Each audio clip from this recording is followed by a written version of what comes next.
Genesis chapter 1. In the beginning God created the heavens and the earth. Now the earth was formless and empty, darkness was over the surface of the deep, and the Spirit of God was hovering over the waters. And God said, "Let there be light." And there was light. God saw that the light was good, and he separated the light from the darkness. God called the light day, and the darkness he called night. And there was evening and there was morning, the first day. And God said, "Let there be a vault between the waters to separate water from water." So God made the vault and separated the water under the vault from the water above it. And it was so. God called the vault sky. And there was evening and there was morning, the second day. And God said, "Let the water under the sky be gathered to one place, and let dry ground appear." And it was so. God called the dry ground land, and the gathered waters he called seas. And God saw that it was good. Then God said, "Let the land produce vegetation, seed-bearing plants, and trees on the land that bear fruit with seed in it, according to their various kinds." And it was so. The land produced vegetation, plants bearing seed according to their kinds, and trees bearing fruit with seed in it according to their kinds. And God saw that it was good. And there was evening and there was morning, the third day. And God said, "Let there be lights in the vault of the sky to separate the day from the night, and let them serve as signs to mark sacred times and days and years. And let them be lights in the vault of the sky to give light on the earth." And it was so. God made two great lights, the greater light to govern the day, and the lesser light to govern the night. He also made the stars.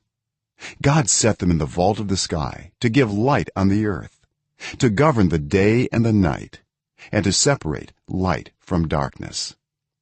And God saw that it was good. And there was evening and there was morning, the fourth day. And God said, "Let the water teem with living creatures, and let birds fly above the earth across the vault of the sky." So God created the great creatures of the sea, and every living thing with which the water teems and that moves about in it, according to their kinds, and every winged bird according to its kind. And God saw that it was good. God blessed them and said, "Be fruitful and increase in number, and fill the water in the seas, and let the birds increase on the earth." And there was evening and there was morning, the fifth day. And God said, "Let the land produce living creatures according to their kinds, the livestock, the creatures that move along the ground, and the wild animals, each according to its kind." And it was so. God made the wild animals according to their kinds, the livestock according to their kinds, and all the creatures that move along the ground according to their kinds. And God saw that it was good. Then God said, "Let us make mankind in our image, in our likeness, so that they may rule over the fish in the sea and the birds in the sky, over the livestock and all the wild animals, and over all the creatures that move along the ground."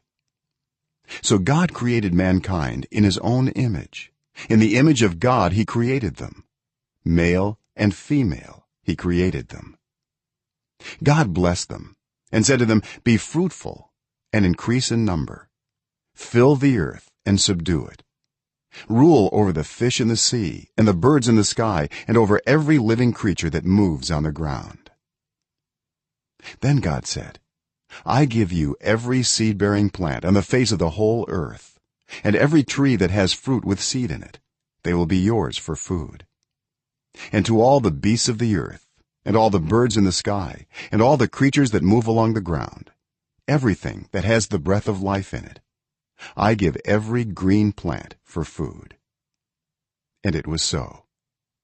God saw all that he had made, and it was very good. And there was evening and there was morning, the sixth day.